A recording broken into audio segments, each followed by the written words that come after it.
And now it's time for Southern California's sports fishing voice. Let's talk hookup. For the next 2 hours, join Pete Gray, Rock Cod Rick Maxa, Corey Sandin, and this week's special expert guest for fishing information, new techniques to catch more fish, and the most current scoop on what's happening in the water. Let's Talk Hookup is sponsored in part by Royal Polaris, the world's finest long-range sports fisher. By Ford, the official truck of Let's Talk Hookup, and Shimano Rods and Reels. Fish with the best. Shimano. Get ready for the fastest 2 hours on radio with the hosts of Let's Talk Hookup, Pete Gray, Rock Cod Rick Maxa, and Corey Sandin.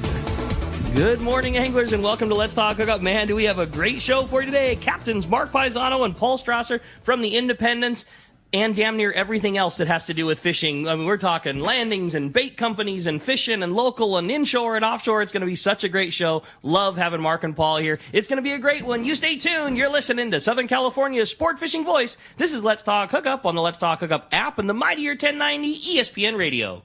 One of the dream trips for most anglers is Alaska. There are so many lodges. How do you make a choice? It's easy. Choose the one most Let's Talk Hookup listeners return to time after time. Kingfisher Charters in Sitka, Alaska. No one does it better than Kingfisher Charters. They offer the best service, the most comfortable accommodations, fantastic food, and the finest charter captains in Sitka. All for the ultimate value. One visit and you will understand why nobody beats Kingfisher Charters. Sitka is famous for some of the best runs of salmon in Alaska. And if giant Alaskan halibut is your target, the expert captains at Kingfisher Charters know the hot spots and can put you on a fish of a lifetime. Plenty of rockfish and huge lingcod are there too. And when it comes to fish processing, the best in Alaska is Kingfisher Charters. It's all included in your package. In fact, everything is included except tips. It is truly amazing how the Kingfisher crew continues the quality of service they deliver year after year. Kingfisher Charters, 800-727-6136, or check kingfishercharters.com.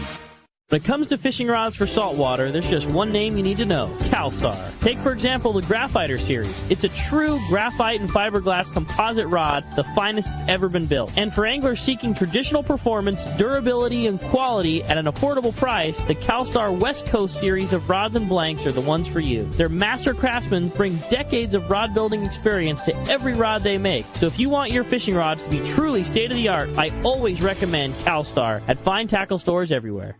Here's John Ireland for Rancho Leonero. Rancho Leonero was awarded the Certificate of Excellence from TripAdvisor for 4 straight years. Especially interesting, most hotels are just hotels, and most people stay in the hotel and go do their activities elsewhere. Rancho Leonero, of course, provides fishing, diving, all activities, all meals, your whole vacation. So the fact that we're so highly rated, we're very proud of it. From picking you up at the airport to dropping you off, literally everything is turnkey from there. We make it as easy as we can for you at the ranch. From your meals to whether you're going to go fishing or diving or just hang out by the pool. When you're coming to Rancho Leonero, you are coming to John Ireland's home. I guarantee the best fishing vacation experience in all of Baja. That's unique. There's nowhere that I could think of to get the same experience that you get at Rancho Leonero. Our new reservation phone number is 800-646-2252, 646-BAJA, and rancholeonero.com. It's really unique. It is. We're very proud of it. There. All right, welcome back to Let's Talk Hookup. And, man, talk about two Southern California born and raised, I don't know, you call them moguls? I don't know. But they do it all, man. We're going to have a great time today. Yeah, Mark and Paul, Mark Pisano, Paul Strasser, we're super stoked to have you guys in here at Independence and just everything that you guys do. We're stoked. It's going to be a lot of fun, you guys. Thanks for coming. Thank you for having us. Yeah, totally. Good to be on again. Well, what a fun time of year. What a different time of year it is right now. You know, this was traditionally like let's take a breath. Long trips are happening on Independence.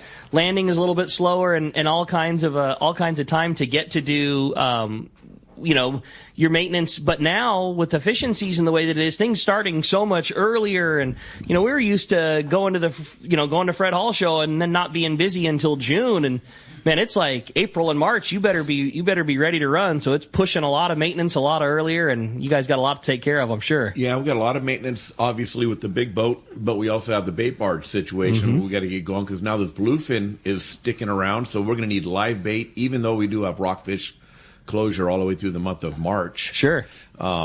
we have to be ready and prepared for this bluefin because it's gonna take off. It sure feels that way. You know, we talked about a little bit last week with the commercial quota getting caught so quickly again, and the volume being so, the way that it is. I mean, and the last few years it happening so early, there's no reason not to think that we probably aren't in for another repeat of another great year. And what a year, man, what a year the Indian, and all of us, everybody at 22nd Street, but just what a year of fishing that was. Give us kind of a rundown of what it was like for you guys, because there was so much fish straight out in front for you guys at 22nd Street, and obviously the great fishing on the big boat. Like, what was the year like as a sum up? Well, it was another great year. I mean, that bluefin, like you said, starts early every year. At least for the last few years, it started real early, and then we had that Dorado bite, which was right. Oh, that's right. I mean, crazy. I guess it was all August and part of September. I mean, our 3/4 boats out of Pedro were catching limits for days on end, weeks on end, and it just went on and on and on. And you guys have been around decades. I mean, have you ever seen anything even like remotely? The volume. The volume is like insane. Unbelievable. Not even close. And the thing about it, the amount of fish that didn't get caught. Right. Because the boats and the planes and everybody involved saw tons and tons of fish that wouldn't bite. But they were still going out and they'd find the right kelp and get whatever they wanted. Yeah, you'd go through 2 or 3, but, the fourth one was the magic one, and away you go. Normally we saw stuff like this for a week or 2 weeks, but this went on and on and on, and more plane pictures and more areas. It just breezers of them. Breezer Dorado is just unbelievable for weeks and weeks and weeks. How fun! Yeah. And how about the local fishing? How was the local for the half day? The guys have good fishing on the beach this year. The beach just hasn't been what it used to be. In years past when we had the half day boat. Mm-hmm. When Paul and I had the half day boat, it was like clockwork. The barracuda showed up in April. And we started chasing like bird school fish off the beach, a couple miles, sometimes out in deep water. We'd chase those barracuda around for a couple weeks, and then they would kind of disappear, and then they would settle in the spots in May. The island would start biting. Then the sand bass would move in, and then we'd get our our little yellowtail fix like summertime and fall. But this was all in Monte Carlo. This is all like half day, like that horseshoe used to be phenomenal fishing. Yeah. And the thing that changed this year, even though we did have some good fishing on the horseshoe, but by that time the Dorado were biting when we turned all of our half day and 3/4 boats into all day full day boats. Sure. How do you not take advantage of that? Yeah, I've had a lot of guys give reports. Man, I went up to the horseshoe kelp and we got a limited barracuda. I said, That's really? great. Nobody else was fishing them. Yeah. But no, we had some fishing, but not like Mark was saying. It used to be clockwork. Sure. Yeah, it was like clockwork. It was you knew you were going to get your barracuda, and then you knew you were getting your sand bass, and the fall you would take care of itself because of warm water, and then we'd start getting squid in October, and that would help extend our season. Sure. You mentioned squid. I mean, it sounds like a little lick of it around, huge volume this year. Okay. Put it this way: we fished squid for about 3 weeks, and then we couldn't even get an order. Meaning there was so much there. There was so much the market wouldn't buy it from us. Got it. It wasn't an issue of catching it. What's different now is that markets own a lot of their own boats, so they're going to give them first shot at it. Okay. And we have 3 squid permits, so to scoop, we're primarily scoopers. We don't seine squid, we scoop.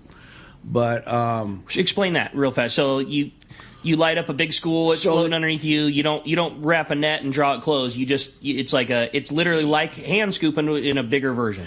Yeah, exactly. There's 2 methods of catching squid. One is the purse seine, of course, where you have a light boat, you circle the boat with like you catch live bait, as you know, and you wrap it, you bring it to your bag, and you suck it out with a pump out of the net. What we do is we use our lights to attract the squid around the boat, and then we scoop. So there's nights we're sitting there looking at squid 20, 30 feet down, and we just But it just won't float. It just won't float. Got it. Yeah, right. Which, with everything going on these days with the way you harvest and sustainability and everything, it's really a great way to fish. Yeah, sure.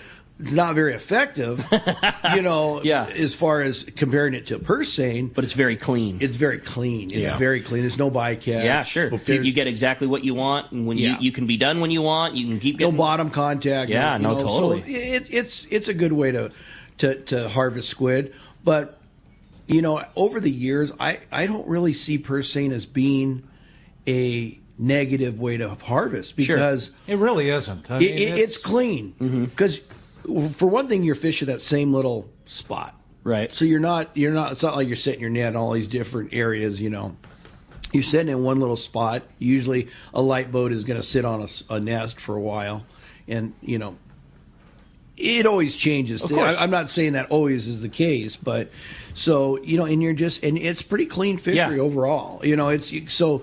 There are some regulations changing as far as gear type, as far as what you can use. In the old days when I started purse seining, when I was 18 years old, when my family were all purse seiners, they used chain on the bottom of their nets with cable. Okay. So it dug into the bottom a little bit more. You had more bycatch with that. But now with the floating purse line, like we use bait fishing and smaller nets, shallower nets, and things like that. When we're bait fishing, we use very refined. We use a small net, comparatively speaking, bait fishing compared to what purse seiners. Like guys that are trying to catch bluefin or squid or mackerel or bonita or whatever. You're hitting a small finite piece. Our bait nets are microscopic compared to theirs. Yeah. They're shallow. We don't want to fish a lot. Most of the time when we're fishing bait, we're in 30 feet or less, and that's the case. Do you use the same net to wrap when you guys are fishing finfish, like anchovies and sardines? Is it the same setup that you use when you're is it the same style of setup? I know you guys are scooping, but the people that are wrapping squid, is it the same setup? Well, net. It's the same net, but they use like slightly macro different. mesh. Yeah. Okay. So macro mesh is like 1.25 inches, I think, or something like that. See, we use about I think our mesh is 7/16? 11/16. 11/16. 11/16, and then our bag is 1/2 inch, so we can catch a small anchovy and it doesn't gill. Got it. Doesn't get gilled in the net, whereas. And it's great to use for squid fishing, but the guys use that bigger mesh just to get more water flow. Because when you got a lot of squid in the net, you don't want to really. It's heavy. You don't want to really have a lot of squid and a lot of water in the net. There's guys that have had issues. Sure. Yeah. They've capsized boats with too much. Another thing, squid only live to be anywhere between 9 and 14 months old. Really? They die. They don't live that long at all. That's the whole cycle. They lay their eggs and they die. Uh-huh. And by the time they float to the surface, probably 70% of them might have already laid their eggs. Right. So they're dying. They're on their way out. That's why when you have an area that's floating, it might only float for a week or 2 weeks, and next thing you know, there's no more fish. Well, it already died. Yeah, and like you say, that's another reason why it is a more sustainable fishery than people probably give it credit for. Is you're catching it on its way out. Yeah, on its way out. A high percentage of it is literally just going to go die on the bottom. And the other thing about squid, this year they caught a lot of squid out in deep water. Okay. So they're catching out like Kidney Bank, around Osborne, around some of the deep banks out offshore. Is that because of the volume? I mean, because that's kind of rare, right? It is rare. I wouldn't say it's rare. It's guys don't look there usually because they're usually on the beach. Real good areas this year were from Doom to Magoo. That's always been traditionally a real good area. I remember as a kid when I was 18, we fished that area a lot with my dad with his old seiner. But your northern Channel Islands, Catalina, of course, has always been a great place for squid, and the coast, outside of Long Beach. But there was a lot of fish caught at Kidney and some of the deeper banks. So those squid are laying eggs in really deep water. Interesting. Yeah, interesting. So they never get touched, and they probably have. Well, I don't know. The only thing I'm thinking is they probably, when those squid are hatching, there's a lot more predators because they're laying on these banks with tons of rocks. Sure, everything down there wants to eat it. Yeah. Oh yeah. But here's something in mentioning everything you just talked about, and a guy pulls up to buy a scoop of squid. Why is it so much? You just described it all without even a listener even realizing that, because once you catch that and try to keep it and put it in a receiver, I remember from my days, if you put it in a receiver, by the next morning, half of it could be gone. Yeah. Well, that's the problem with squid, because once it lays its eggs, it dies. And most of the squid we're catching has laid its eggs. Yeah. So when we catch it for sport bait, we're lucky if we get 3 days out of it. Yeah, we like to go on Thursday or Friday night and get the weekend. Seriously. Sure. And then that's it. That's over. Yep. Now, how do you guys prioritize, talking about the bait operation, how do you prioritize what you're trying to keep in the receiver, anchovy or sardines? Is it just what's available for you to catch? Is it based on the fishing? Like, how do you put... You got your guarantee, which we guarantee right now, sardines. So you always want to have sardines in the barge. If there's anchovy around, anchovy is a time of night type of fishery, or if we do catch the anchovy, it's nice to add that to the equation. Squid's another one. We're going to try to keep squid catch some squid for this spring for the guys too. Sure. That's cool. So that's obviously just one of your hats, the bait operation. Tell us about the big boat. Tell us about the Independence. How's things? It was I'm sure another fantastic year of great fishing for the guys. Yeah, good fishing. Fishing's, long range fishing has always been pretty steady as far as your catch because you can go where the fish are. Sure. And you got the time to make it happen. You have the time to make it. You had a good trip too, this trip. Yeah, they had a great trip. They're coming in right now from a 16-day. They had a really good trip. That's great. And it sounds like which was kind of a little bit void at the beginning of the year. Sounds like there's some good wahoo fishing to be had here late in this season. Are you talking about on the long trips? Yeah, on long trips. Yeah. It just seemed like it was a little bit less. Seemed like it was a little bit less wahoo in the fall. Almost like it was missing a little bit. And now these later traditional long range trips have been seeing some pretty good wahoo fishing. Wahoo's always kind of hit or miss because it's like when a spot gets left alone for a while, especially like hurricane. Mm-hmm. Nobody hits the bank for a few weeks, and then the first guy that gets down there has a big hit. A big lick. Yeah, he had a good hit on this hurricane this year. Yeah, it was good for some of the guys that got down there. I know Matt's I think he said they had 90 or 100 wahoo for the trip. They had very good tuna fishing. That's great. Yeah. And what's the grade like been for the guys this year? Like I know, Paul, you'd mentioned that they have a great trip and a bunch of fish in the hole. What's the grade been like for the long range fishing this year? Anywhere from 80 to 200, a little over 200. Awesome. A lot of that 100, 140s, 160s. Yeah, a lot of 100-pound. Yeah. Fish. That's great. In the hundreds. And that was a fish that just, found its way into the hatch, bluefin-wise, over and over and over this year. It seemed like any time the Independence untied from the dock, I'm fish sure around the clock. I'm sure there was a lot less trips that didn't have a 100-pounder than the opposite. It was just such an amazing year for quality of fish close to home, and I know you guys took full advantage of that this year. And what the angler actually is starting to fish a little differently too. A lot of nighttime fishing now with those big knife jigs. Sure. And so the whole fishery changed, and people are starting to fish more at night than the day. And it was tough on our crew. I was just gonna say it's got to be tough on Matt and everybody. That's you're people are looking at you around the clock now. When it was time to get a little rest and get ready for the next one, you got to really prioritize when you're fishing. Well, nighttime fishing is always tougher because you can't see as well. Sure. So it's hard to keep the deck straightened out with especially if you got a bunch of fish going and they're big.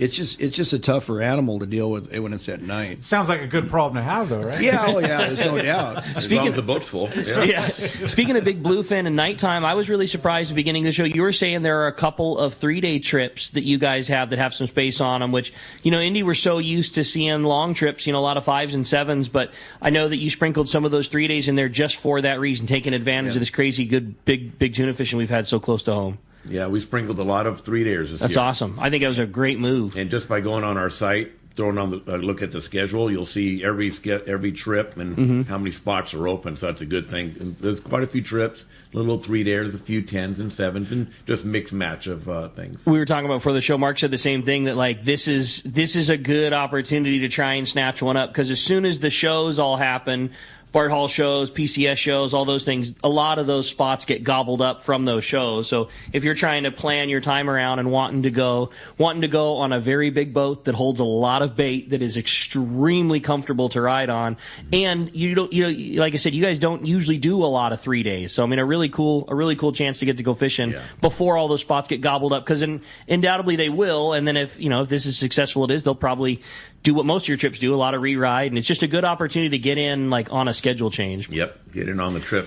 Something that was different this year, Rick, we saw a resurgence in tuna at Aleos, which was a good thing. A lot of that is that school size, like 20 to 40-pound fish, but we haven't seen that in a while. Awesome. So let's see what happens this coming up year. We may get it might be a notch bigger, hopefully, and like we used to have. Aleos was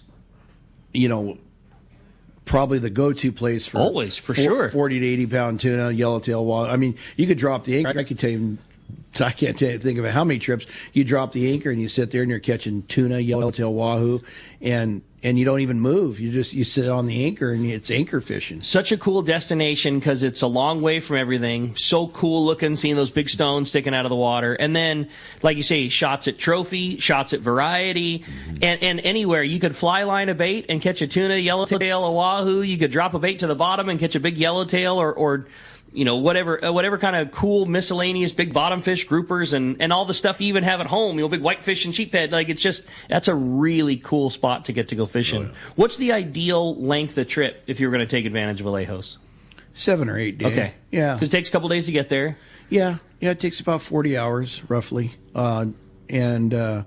Usually leave here and you get there, like you leave here at say 10 in the morning, get your bait, get out of the point by noon. You usually get down there by 9 in the morning or so. That's cool. Awesome. Well, man, we got so much to cover, Corey. Such a fun show having Mark and Paul in here. And like I said, the knowledge of these two guys is just endless. I agree with you, man. From the bait company to the independents and beyond, right? So got a fun couple hours ahead of us having these two guys. And, man, a really cool prize, too, Rick. Courtesy of APCO. Yeah. Super cool, man. I wish I had this. One lucky caller texter. Paul was checking out the coin there. He's going to flip it at the end of the show, and that'll determine whether it goes to a texter or a caller. So when you do text the show, make sure you leave your contact info, your name and telephone number, because APCO has given us a really cool Reaper windproof jacket from APCO. It's constructed of a durable 3-layer stretch soft shell ripstop with an ultra-warm Hexatron fleecing. And it has an integrated neck gaiter, too. All courtesy of APCO. So giving that away at the end of the show is super cool, right? Those jackets are bitching. If you want to scope it out, too, I know Pete put up a picture on our social media. Talk about a place to really test some foul weather gear in Patagonia. Place so rugged, crazy winds that come up and happen down there in the rain and the wild. But a cool picture of that prize you're going to win from Pete down in Patagonia. And we'll look forward to having him back in the studio tomorrow talking about the big trip and everything about it. But, yeah, what a cool prize for one lucky caller or texter at the end of today's show. Right. And so your way of doing that is texting the show via the app, only through the app. Again, make sure you leave your contact info or give us a call. We have one open line right now at 213-432-1090. Again, 213-432-1090. We're going to be right back on Let's Talk Hookup. More with Paul and Mark when we return on the Let's Talk Hookup app at Mightier 1090 ESPN Radio. This is Pete, and I hear it all the time. That Jim and Mary at Poway Valley Collision are amazing. I took my car to Poway Valley Collision, mentioned Let's Talk Hookup, and they gave us VIP treatment, fixed our car, and even gave us a special price. Believe me when I say Poway Valley Collision is worth the drive from anywhere in the Southland. At some point, your car will need a body repair, and I'm confident in saying it pays to go to Poway Valley Collision. Our listeners can save hundreds of dollars on your next car or truck repair. They work with most insurance companies, including Auto Club, MetLife, Wawanesa, and more. All you do is call Jim, Mary, or any of their team members, and they do all the rest. No hassles, just top-notch work and VIP treatment. When you take your car or truck to Poway Valley Collision, the job and experience will be top-notch. Get it fixed right at Poway Valley Collision, 14211 Garden Road in Poway. Check PowayValleyCollision.com. Let's talk candidly about long-range fishing. This is Captain Frank DePresti of the Royal Polaris and the Shogun. Nowhere on Earth will you find a fleet of long-range boats like we have in San Diego. We are fortunate to have several top-notch operations to take you to the most productive fishing grounds in the world. We all offer good food, comfortable staterooms, huge bait capacity, and top-of-the-line fish-finding electronics. So why would you choose the Royal Polaris or the Shogun for your next long-range trip? What sets us apart from the rest? It's pretty simple. The boats, the crew, and the service. From the moment you arrive at Fisherman's Landing, the service begins. We help you load your gear and do everything possible to get beginners or seasoned veterans ready to catch fish. When it's time to fish, the Royal Polaris and the Shogun have the edge there too, delivering the two best fishing platforms in the fleet. But don't take my word for it. Come fishing with us. If you want the best, it's Royal Polaris and the Shogun. For more information, call 619-226-8030 or on the web at RoyalPolarisSportFishing.com or ShogunSportFishing.com. Hey, this is Rosie with Cedros Sport Fishing. We have always been the leader in fishing trips to Cedros Island. We have set the bar even higher with our second lodge opening for the 2022 season. Side-by-side lodges sitting on the cliff's edge with relaxing ocean views. With direct flights departing through the CBX in San Diego, we are committed to providing first-class service to our guests and an unforgettable fishing experience. Come check out the yellowtail and calico bass capital in the world. Nobody does it better than Cedros Sport Fishing. Call me at 619-772-7570 or check us out at cedrosportfishing.com. Hi, Hi, this is Doug Kern from Fisherman's Landing Tackle. If you have been following us on Instagram, you know we have been loading up on Shimano tackle. So take advantage of our huge inventory by coming to our preseason tackle sale, Saturday and Sunday, February 11th and 12th. This is your golden opportunity for huge savings on Shimano Talica with a Hagani body to prevent misalignment, or the Shimano Trinidad, our top choice in Star Drag reels. That's Fisherman's Landing Tackle huge preseason sale, February 11th and 12th. We'll see you at the landing. Dave Brown here from Okuma Fishing Tackle. Be sure to stop by our booth at the Bart Hall shows to check out the hottest new gear for bluefin fishing, like the new Tesoro and Selena spinning reels, as well as put your hands on the new BioFlyer from Fish Lab. See you there. It's a whale of a show. All right, welcome back to Let's Talk Hookup, man. All the chatter in here and good times on Let's Talk Hookup. If you want to join us, 213-432-1090, or text us via the app. We're giving away a really cool AFTCO Reaper windproof jacket. I mean, super, super cool. It's got one of their new things, right? Yeah, Reaper's like always kind of been their high-end line of I don't even know if foul weather gear is the right way to put it, because it's a nice, nice jackets, nice sweatshirts, that kind of stuff. But this is brand new to it, and it is a very cool jacket, like something that's nice enough to wear out, but still a legit waterproof, windproof killer jacket. They are going to crush it with that thing. It's brand new. Yeah, that will be a very, very popular one. Before we go any further this morning, I think it's your birthday today. It is, right? yeah. Happy birthday. Thank you. Yeah. You got to spread it along, well, right? Thanks, man. Yeah, 41, man. I've been doing the show. I started doing the radio show with Pete when I was 13. Isn't that and crazy? I'm 41 now. Yeah. So, it's been a few like years. You say, you've been doing this show longer. Yeah. Longer than I haven't. Longer than you haven't. Yeah. Well, happy birthday, Thanks, buddy. I appreciate that very much. Well, hey, we're going to talk to a great friend of ours. Speaking of somebody that's been a friend for a long time, and that's Mike Lum with Captain Rollo's Kids at Sea, a.k.a. Friends of Rollo. Good morning, Mike. Morning, Mike. Hey, good morning, everyone. Mark, Paul, nice hearing your voices. Good morning. And, Corey, nice having you back on the show.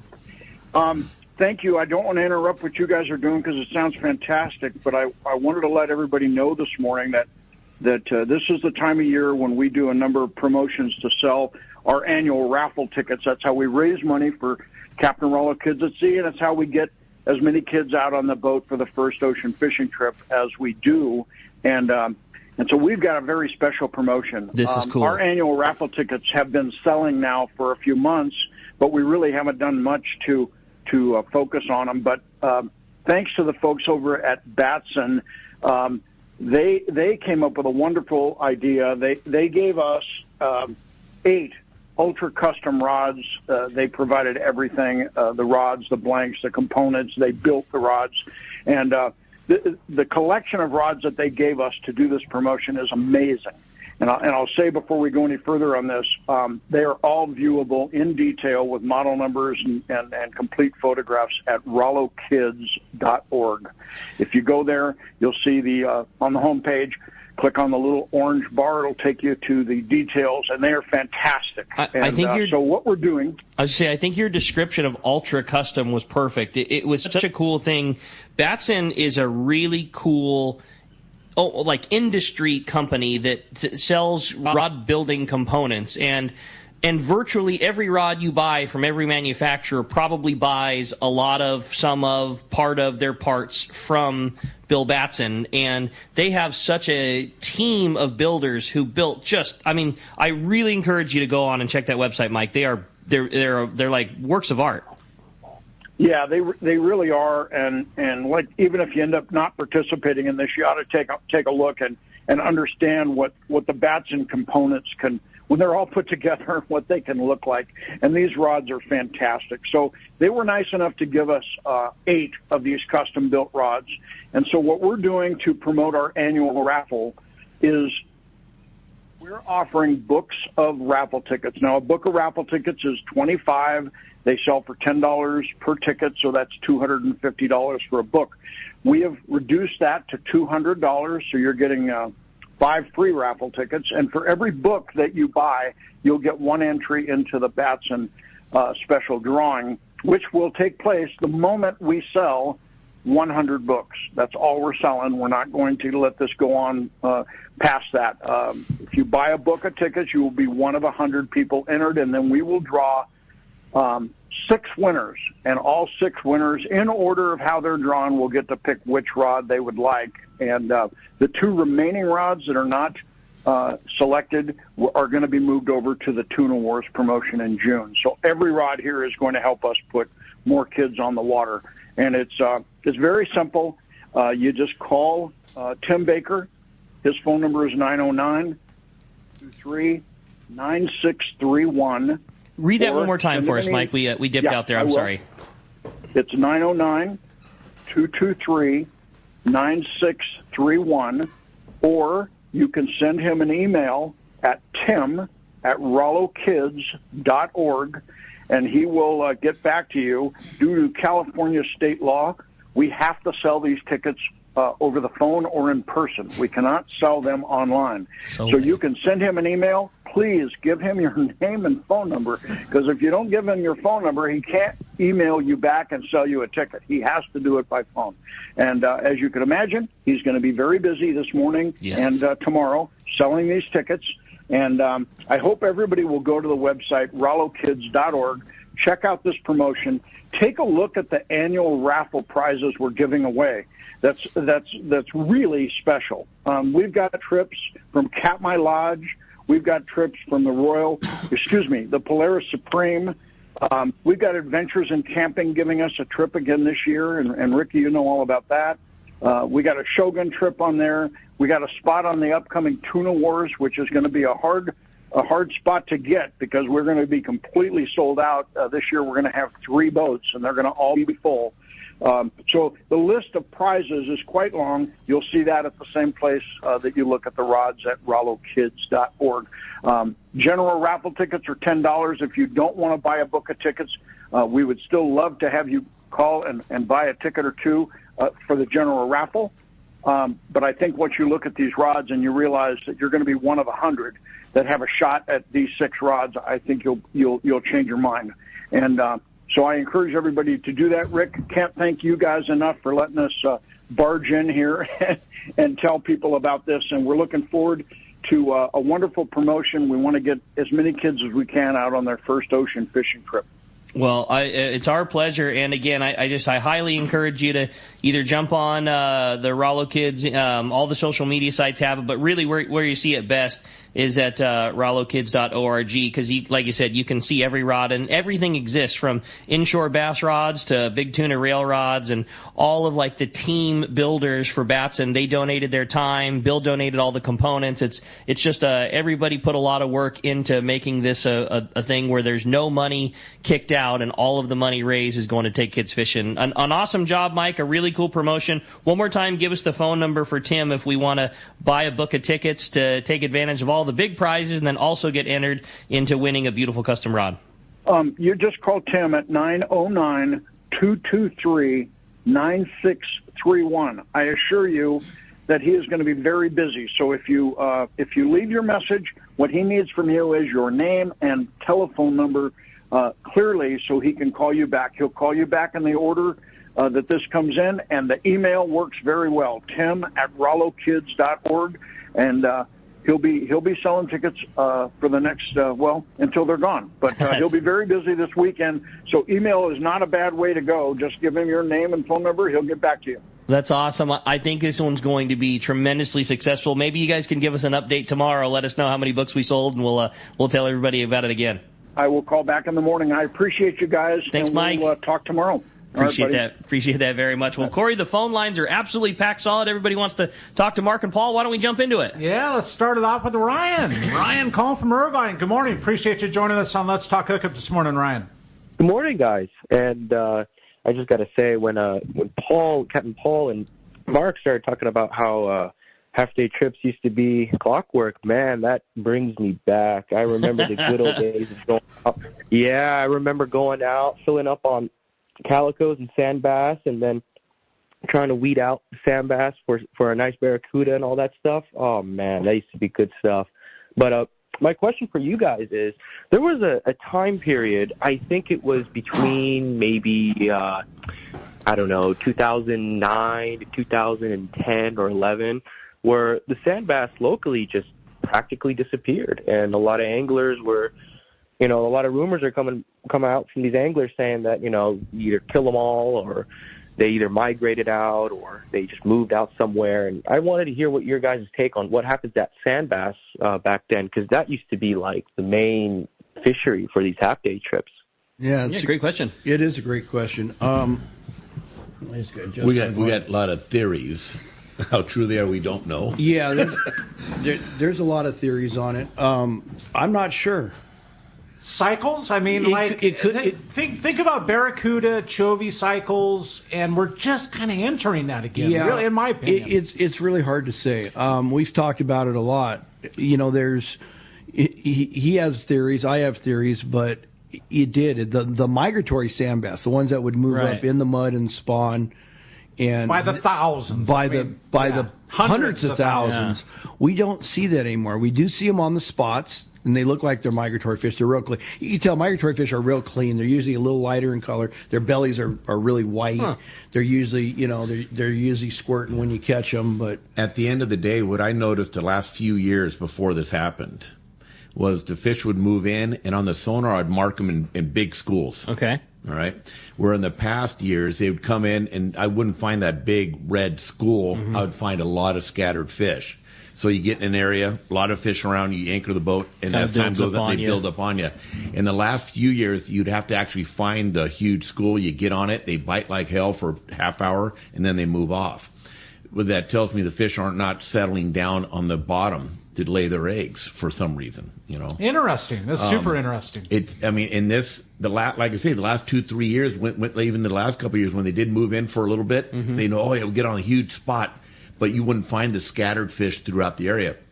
Going down the line on the half-day run, I used to run the sonar, and I used to know I started to get in the area. I start marking I start knocking them. A little bit here, a little bit there. And then you start noticing, okay, should I stop here? Nah. You have to pull yourself back from not stopping the boat prematurely, because you know if you go another mile or two, it's going to be game on. Yeah, you don't want to break the golden rule of leaving them and finding them, but you got to find the nugget. Right, that's how it was. But before this fish started leaving, I started noticing big schools, but not the scattered stuff. And I don't know if that had anything to do with bottom interaction with stuff. I don't know. But I definitely think over the last decade or so, or a little bit more, there's a little bit more and more each year, I think. I hope so. Yeah, it does seem like there's a trend, an upward trend. Yes. And everything, you got to remember, everything in the ocean cycles. Totally. Thank you. Yeah. It does cycle. Yes. Totally. We're in a squid cycle. In our speck of time, I mean, think about it. We live to be whatever. We live to be, let's just say, 75 years of a lifespan. It's just a speck of sand in the time glass or hourglass. And something to remember is we went through a 5-year cycle of extremely warm, El Nino-ish kind of, solid El Nino for 5 years, and that's not healthy for sand bass, calico, and inshore fishing. Period. 60s and the 70s and early 80s, the water was always at 67, 68 degrees. We had the El Nino of 83, brought the water up to 72 degrees. The fish was still around, but now that water's 74 degrees. It's warm a lot. Yeah. And that might have had something to do with it. Sure. Like you say, there's a lot of things that no one could put their finger on. I mean, we caught a bunch of fish. The conditions have changed. The bait has changed. The water has changed. I mean, who knows what that thing is? But like you say, that's the beauty of a cyclical thing, is it usually always does roll back around. If you live long enough, you'll see it. Yeah, right. Hey, instead of sand bass, you're catching Dorado. So, exactly. Let's go. Yeah, great call, Ryan. I appreciate the phone call very much. Hey, we've got the Castman on hold. It's brought to you by Dane Landing on Mission Bay. It's your one-stop shop for everything you need to go fishing. A complete saltwater tackle shop, full deli, snacks, beverages, ice, and boating supplies. When it comes to freshwater tackle, I know Rick and Brandon, I mean, they're all fired up about El Salto. And visiting East County Bait and Tackle at the end of the 67 and Broadway's the Lemon Grove one there, too. So you got all three of them. You can check DanaLanding.com for any of those. And the Castman on hold. We're fired up. Let's talk to the Castman. Buenos dias, Cass. Hey, buenos dias, boys. Good show this morning. We're having fun. I know. You guys sound like you're having a hoot. Anyway, not much to report, Ricky, just because of the north winds that are blowing this time of year down that Sea of Cortez. Starts all the way up at San Felipe, blows strong, past LA Bay, past, Loretto, East Cape, La Paz. So if they can get out, Loretto is still doing really well on the yellowtail, with a few Cabrilla mixed in. We get down to San Jose del Cabo there. Of course, those really good banks, the Iman, the San Luis, Vinorama, etc. If they can get out there, there's tuna there, 40, 50-pound tuna. Problem is, you got to get out there real early, and they got to head back early. So they're not really getting a chance to really fish it the way they should. But there's still Dorado in the mix. The Cabo boats are fishing on the Pacific side where there's no wind, and they're doing well on the striped marlin there. Also getting into the Dorado and a few scattered tuna, and of course along the beach there's plenty of Sierra mackerel. Probably the hot spot right now is down Ixtapa, Zihuatanejo. Got a fresh report from down there. Sailfish are within 2 miles of the bay there. Not a lot, but they're starting to come in now in fairly good numbers. And then, of course, they're getting a few scattered Dorado. And, of course, along the beaches there, some really good action on the rooster fish, both north and south of the bay there. Of course, the Sierra mackerel. But that's about the report. Not a lot to report this week, but anyway, anybody wants to book a trip into southern Baja, mainland Mexico, Costa Rica, Central America, South America, give us a call at Cast Tours at 800-593-6510, and I'll talk to you boys next Saturday. It's good times for sure, Cass man. Appreciate that very much, Cass. Sounds like some good fishing. If somebody wants to join you, get in on one of those trips. One more time, shoot us that number. 800-593-6510. All right. Appreciate it, Cass. We'll look forward to talking to you next week. All right, boys. All Thanks, right. buddy. Hey, we're going to be right back. Let's Talk Hookup, man. All this good stuff and good talk when we return on Let's Talk Hookup about the mightier 1090 ESPN Radio. Since 1946, the Hall family shows have celebrated the passion of outdoor recreation. The Bart Hall Show at the Del Mar Fairgrounds, February 16th through 19th, will be San Diego's biggest fishing show, biggest boat show, biggest outdoor recreation event of the year. Acres of fishing tackle, boats, marine accessories, kayaks, international fishing and hunting lodges, trucks, vehicles, RVs, travel trailers, off-road products, and hundreds of seminars. The Bart Hall Show, presented by Progressive, will provide a full day of family fun. Don't miss the Mammoth Lakes Fish-Free Trout Pond, the Ram Ultimate Air Dogs, the San Diego County Ford Dealers Paul Bunyan Lumberjack Show, Convict Lake Resort's Great American Duck Races, the Okuma Bass Tank, Accurate Fishing's main seminar stage, Iowa's Saltwater Stage, Hobie Kayak Fishing Seminars, Mammoth Lake Seminars, Costa Sunglass Prizes, Kids Casting Contests, Laser Shot, and more. Celebrate 75 years of Hall Shows, February 16th to the 19th at the Del Mar Fairgrounds. Tickets at hallshows.com. That's hallshows.com. It's a whale of a show. The name that stands out among anglers is Fisherman's Landing, your top choice in local and long-range fishing. Hi, this is Doug Kern. Our hard-working crew will make sure your fishing experience is one to remember. We offer the finest open party trips from 1 to 3 days, the best charter boats available, and of course, our world-renowned long-range fleet is second to none. Fisherman's Landing is a full-service operation offering great half-day trips on the Dolphin and full-day open party trips on the spacious and comfortable Liberty. Since we introduced the full-day trips at Fisherman's Landing, the 85-foot Liberty has become a favorite among full-day operations with bunks for your comfort, huge bait capacity, and RSW fish holds to keep your catch fresh. Plus, Liberty has a big modern galley and 2 interior heads with showers. All our open party trips from half-day, full, or 1 to 3 day trips can easily be booked online at fishermanslanding.com or give us a call at 619-221-8500. I'll see you at Fisherman's Landing in San Diego. Captain Rollo's 2023 Grand Raffle tickets are now available, and we have an amazing promotion to kick off the new year. Batson Enterprises have graciously donated several Rain Shadow custom rods. All of these rods include the materials that Batson is known for, with Rain Shadow blanks and Alps rod components. Captain Rollo's will be giving away these one-of-a-kind works of art to 6 lucky listeners. When you buy a book of 2023 Captain Rollo raffle tickets, you will receive 1 entry into the Batson Custom Rod Drawing. Only 100 books of tickets will be sold. Books of tickets will be $200, and you will also receive 5 grand raffle tickets for free. To purchase tickets, please email Tim at rollokids.org or call Tim at 909-223-9631. Our thanks go out to Bill Batson and his team for making this promotion possible to get more kids on the water. Thank you to everyone for your support, and good luck.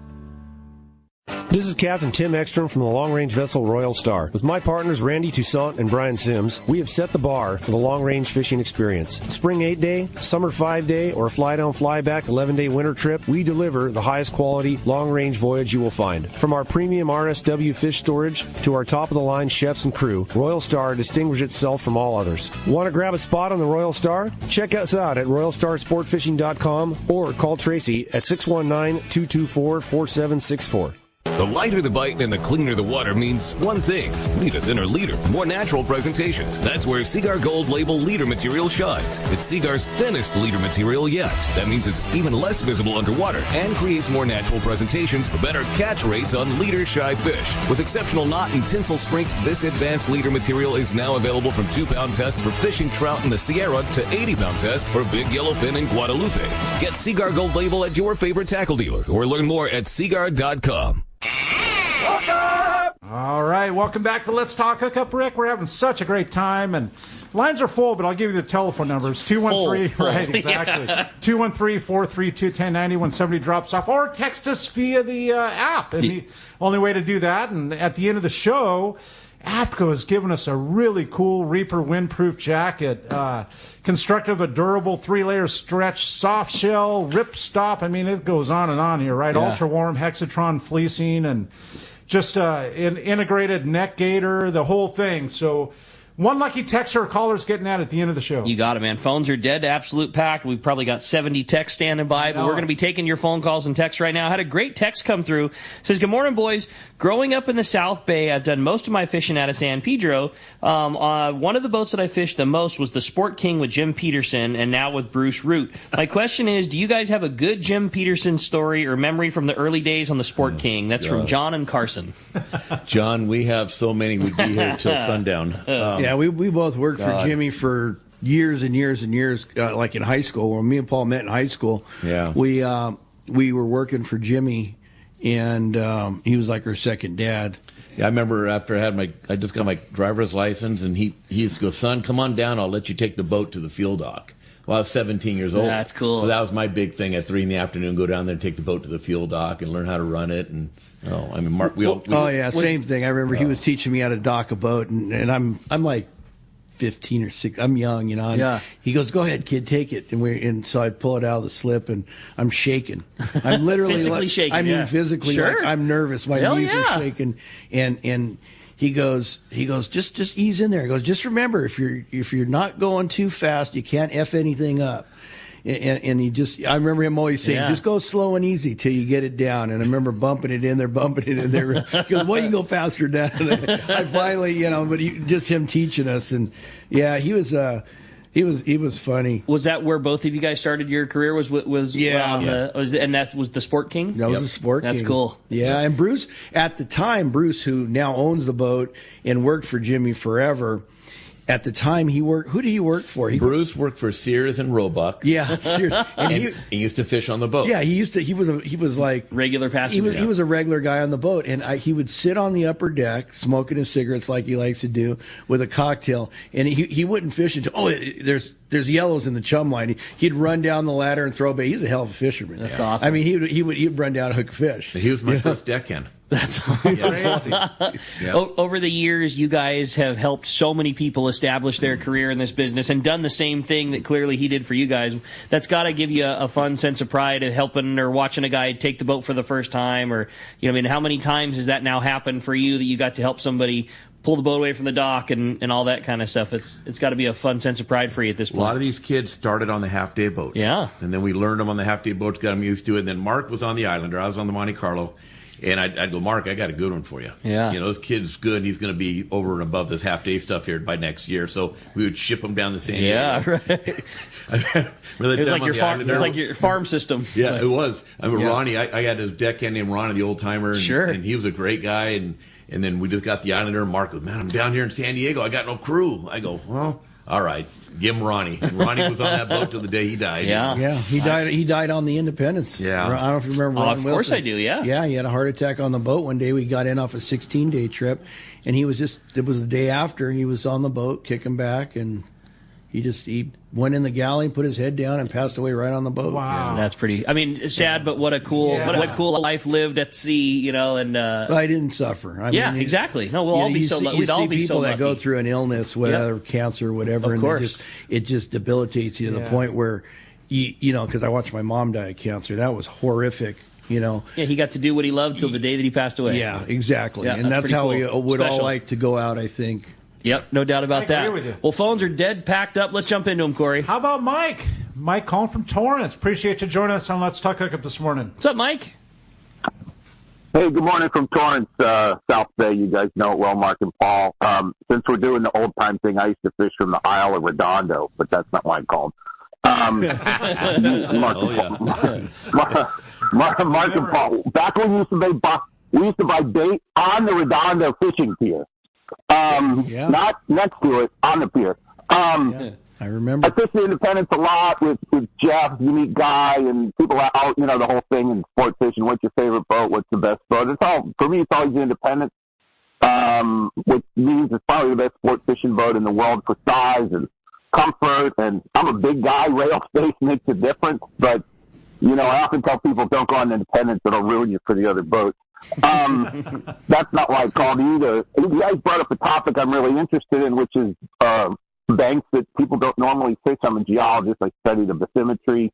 And, we fish the Tanner and Cortez, but I look at the bathymetry for like the Cherry Bank and some of these other banks. And I mean, is there bluefin there? Is there a reason, we don't go there on sport fishing boats? Like, what are the banks that you guys think there's bluefin on that, people don't go to?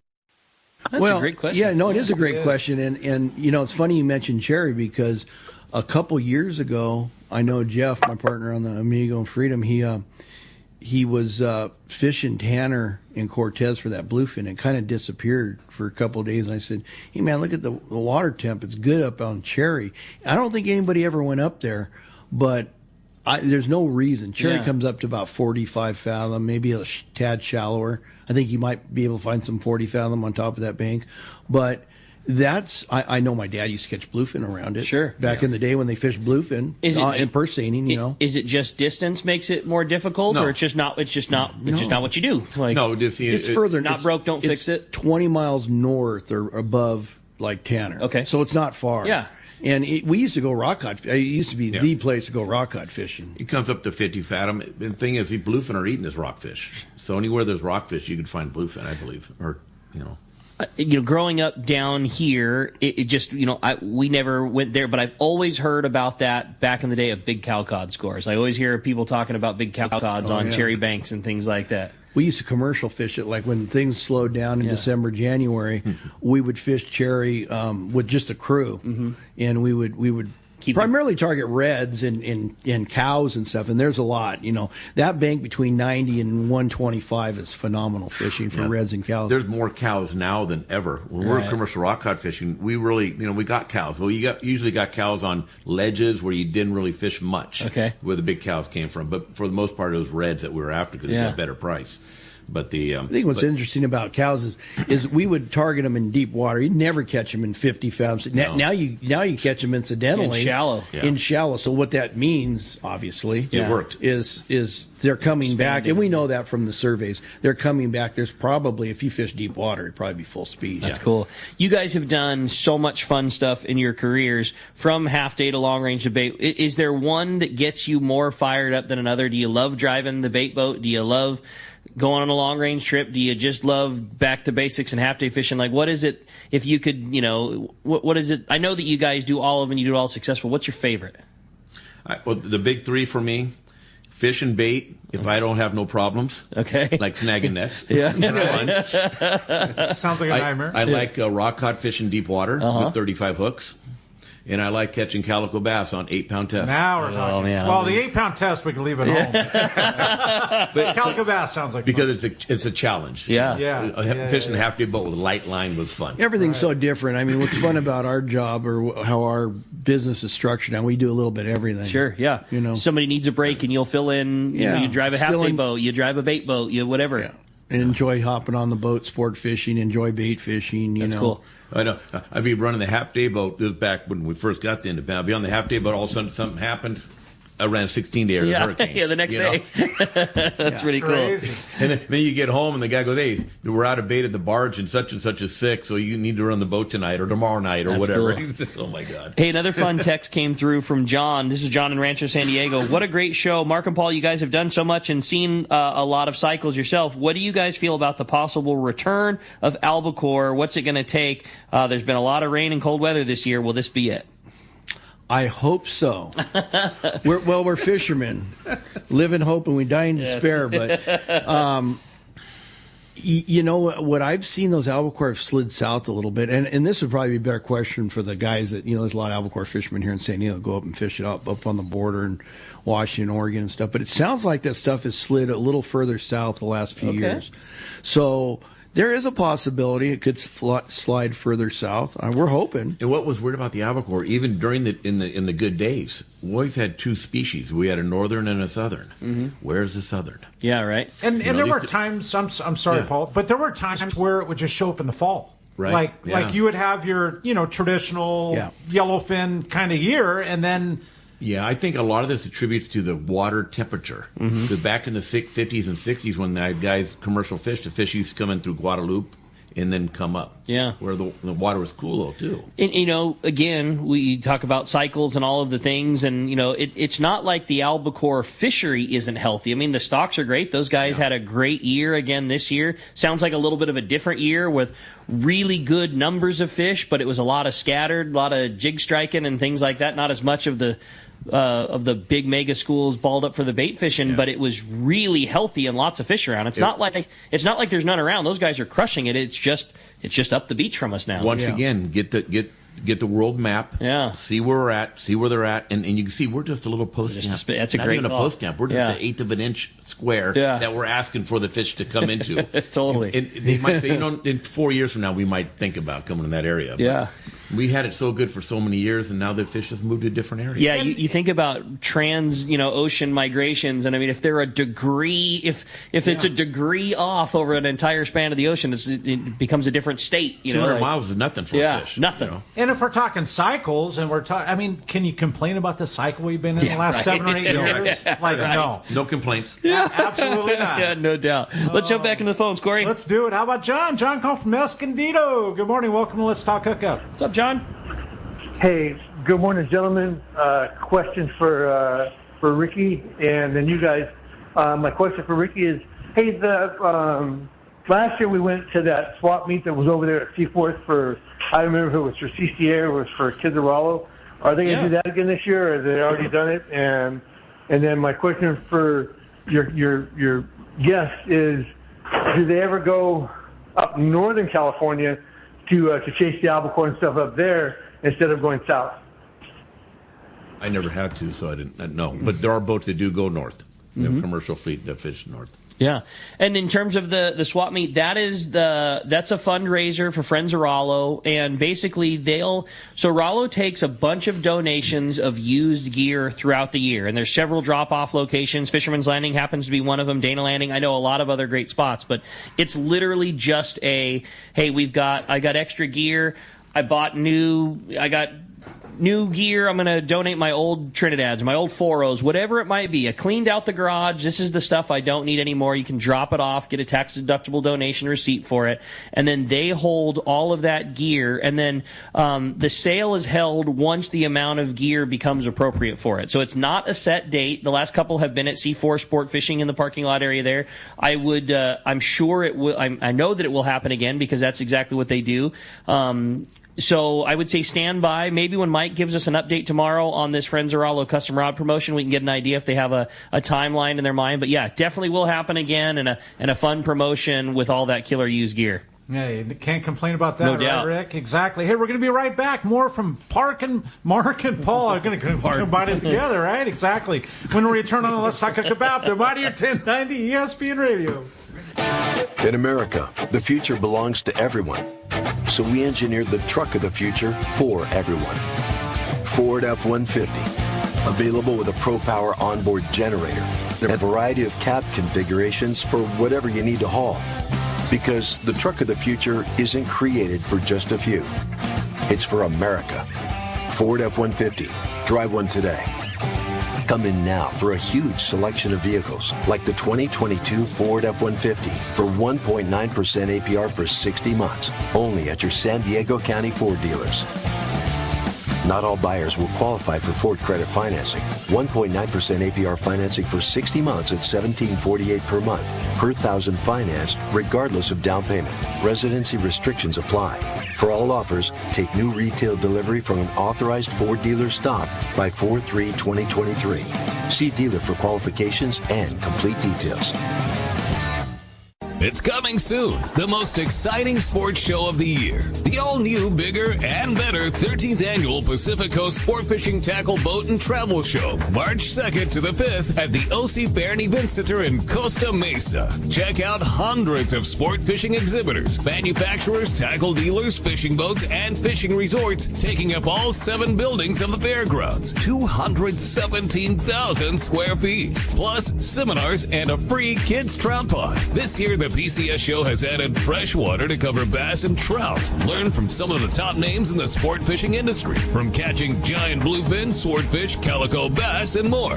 Take advantage of incredible show specials from major tackle retailers and boat dealers. Talk to fishing travel destinations. 4 full days, Thursday, March 2nd to Sunday, March 5th. The 13th Annual Pacific Coast Sport Fishing Tackle Boat and Travel Show at the OC Fair and Event Center in Costa Mesa. Don't miss it. Your vacation bucket list can't be completed without visiting the Katmai Lodge, Alaska this summer. A world-class wilderness fishing paradise on the banks of the famed Alagnak River. Get in the action, fishing for all 5 species of Pacific salmon, king, sockeye, chum, coho, plus trophy-sized rainbow trout, Arctic grayling, and Dolly Varden, both in the Alagnak and nearby waters. Katmai Lodge's Coast Guard and CPR certified guides are fly fishing fanatics and know how to help you reel them in, ensuring your days are fish-filled while you enjoy freshly prepared snacks and barbecued lunches on the river. Back at the lodge, enjoy fireside appetizers and refreshments each afternoon. Delicious dinner prepared by the lodge's exceptional chef. Take a quick fly-out trip to Brooks Falls in Katmai National Park for world-renowned bear watching. And check out our trout fishing specials at katmai.com. That's KATMAI.com. Katmai.com. Want to take your catch from fresh to superior grade? This is Robbie Gant from AFCO. We developed the tools for the EKGMA process. Circuit breaker is specially designed to disable the full length of the fish's spinal cord. The memory-resistant wire of AFCO's circuit breaker will not bend or kink even after repeated use. Take your fish care to the next level with Circuit Breaker by AFCO. Available at a dealer near you or check out AFCO.com. Like Robbie said, take your fish care to the next level with Circuit Breaker by AFCO. Check AFCO.com or your favorite tackle retailer. Seasoned long-range fishermen know that the Red Rooster 3 is the finest fishing vessels in terms of technology, design, speed, comfort, and safety. This 105-foot sport fishing yacht meets every demand for comfort while delivering an unforgettable fishing vacation. Captain Andy Cates and crew are experienced, friendly, and sincere in their desire to help you have the trip of a lifetime. Book a trip on the Red Rooster 3 and you'll be back. Trips go fast. So check redrooster3.com or call Lee Palm Sport Fisheries at 619-224-3857.